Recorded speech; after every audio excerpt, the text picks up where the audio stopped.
Nakatatang sumailalim sa operasyon na bukas ang basketballistang si Franz Daisam matapos pagbabarilin kagabi. Bantay sarado ngayon ng pulisya ang kanyang silid mula sa Maynila.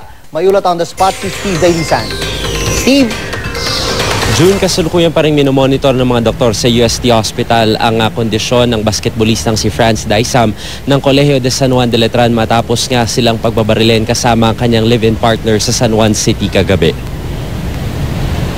Stable at conscious na raw June ang lagay ng Letran player na si Franz Daisam matapos pagbabarilin kagabi. Sa 6 na tama ng balang tinamo niya sa katawan, 2 na raw dito ang natanggal habang 4 ang naiwan pa sa kanyang dibdib.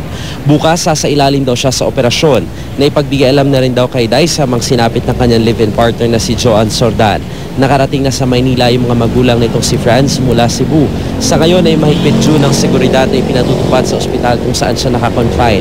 May bantay na pulis sa kwarto ng biktima, lalo't kung motibo raw ang titignan, lumalabas na plano raw talaga silang itumba ng sospek.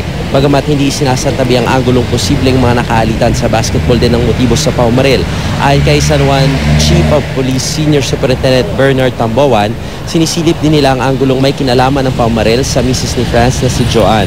Financier daw kasi ito sa casino kaya marahil isa ito sa posibleng motibo ng mga sospek sa pagpatay.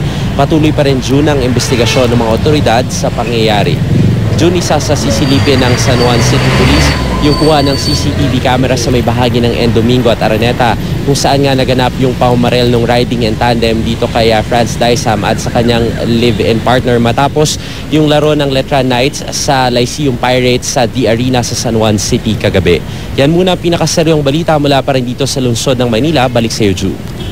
Steve, sa tansya ng pulis parang lumalabas na 3 yung lumilitaw na angulo, yung love triangle, yung casino at yung posibleng may kinalaman din sa larong basketball. Steve? Tama ka dyan, June, pero yung may kinalaman dun sa larong basketball o yung sinasabi na game fixing ay mukhang malabo na raw sa ngayon sapagkat ang binanggit sa atin ay hindi naman daw nag-engage sa ganitong kalakaran itong si Franz Daisam. So malamang ang sinasabi ng mga pulis ay mas tinitingnan nila yung angulo na dun sa love triangle at yung trabaho nitong kanyang live-in partner na si Joan Sordan sa casino. At saka parang sinasabi yata yung ng coach ng Letran ay seldom used player itong si Daisam kaya medyo nawawala yung angulo na yun na may kinalaman sa basketball. Anyway, Steve, yung angulo naman na sinasabing posibleng kilala ni Daisam yung bumaril o yung mga salarin.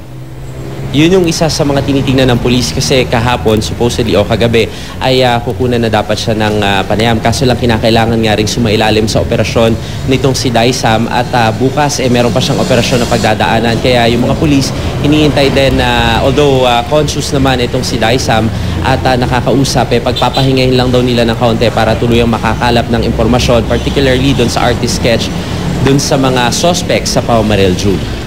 Maraming salamat, Steve Dailisan.